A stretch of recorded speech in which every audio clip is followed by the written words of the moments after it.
ఒక మనిషికి తిండి పెట్టకుండా ఉన్నా కూడా 40 రోజుల వరకు బతికిన సంఘటనలున్నాయి.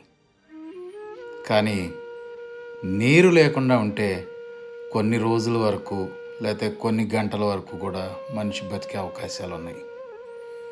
కానీ గాలి గనక లేకపోతే, ఊపిరి ఆడకపోతే అదే నిమిషంలోనో 2 నిమిషాల్లోనో మనిషి ప్రాణం పోయే అవకాశం ఉంది.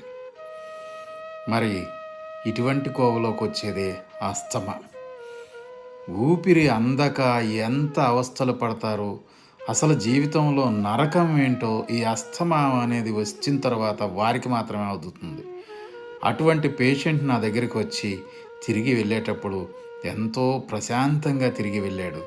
తను ఆ రకమైనటువంటి అనుభూతిని పొంది తిరిగి వెళ్ళాడు.